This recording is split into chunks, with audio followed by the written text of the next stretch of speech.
আসসালামু আলাইকুম প্রিয় দর্শক ও পাঠক, আমন্ত্রণ আমাদের প্রতিদিনের আয়োজন আজকের খবরের কাগজে। আপনাদের সবার সাথে আছি আমি শাবনাম পারভিন। চলুন দেখে নেওয়া যাক আজকের 16 পৃষ্ঠার আয়োজনে কি কি রয়েছে। প্রধান শিরোনাম: মির্জা ফখরুলেই আস্থা বিএনপির। ঠাকুরগাঁওয়ের তাঁতিপাড়া থেকে বঙ্গভবনের পথে সাদা পোশাকে রঙিন দিন। পবিত্র ঈদে মিলাদুন্নবী 26 আগস্ট। বাংলাদেশে নেটওয়ার্ক বাড়ানোর চেষ্টা করছে আল কায়েদা। গ্যাস বিদ্যুৎ সংকটে দিশেহারা মানুষ। সাংবাদিকদের পররাষ্ট্র প্রতিমন্ত্রী বলেন, প্রধানমন্ত্রীর ভারত সফরের সময়সূচি এখনো চূড়ান্ত হয়নি। উগ্রপন্থীদের মাথাচাড়া দেওয়ার আশঙ্কা। এবার চলে যাচ্ছে বিশ্বগ্রাম নিয়ে সাজানো তৃতীয় পাতায়। ইউক্রেনের হামলায় পুতিনদের প্রাসাদ প্রতিরক্ষা ব্যবস্থা ধ্বংস। হরমুজ আসলে কার নিয়ন্ত্রণে? প্যাট্রিয়টের 10% দিন রাশিয়ার সব ক্ষেপণাস্ত্র ধ্বংস করে দেবে। যুক্তরাষ্ট্রের রণতরীতে মানসিক সংকটে নাবিকরা। মধ্যপ্রাচ্যে কম জনবলে দূতাবাস চালানোর প্রস্তুতি যুক্তরাষ্ট্রে। এবার চলে যাচ্ছে বিনোদন জগৎ নিয়ে সাজানো রং পাতায়।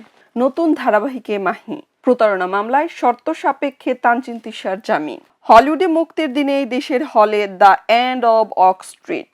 কুমিল্লায় 2 দিন ব্যাপী চলচ্চিত্র উৎসব, দেখা যাবে 6 সিনেমা। বিষণ্ণ মেঘ নাটকে তারা। অশ্লীল কন্টেন্ট নিয়ে জাহ্নবী কাপুরের মামলা।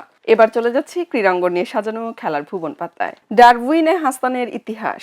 নতুন চ্যালেঞ্জ নিতে মোহামেডানের জিকো। বসুন্ধরার ঘর ভেঙে মোহামেডানের উৎসব মুখর দলবল। সুপার কাপ জিতে আরো ক্ষুধার্ত পিএসজি। এবার চলে যাচ্ছি শেষের পাতায়। মার্কিন ব্যবসায়ীদের প্রধানমন্ত্রী বলেন, বাংলাদেশে বিনিয়োগ ও ব্যবসা সম্প্রসারণ করুন।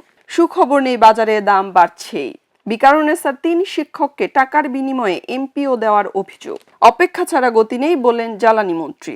গ্যাস সংকটে গভীর হচ্ছে জ্বালানি ঝুঁকি সিপিডি। রাষ্ট্রপতি নির্বাচনে বিরোধী জোটকে স্বাগত বিএনপির। 3টি মনোনয়নপত্র জমা পড়েছে।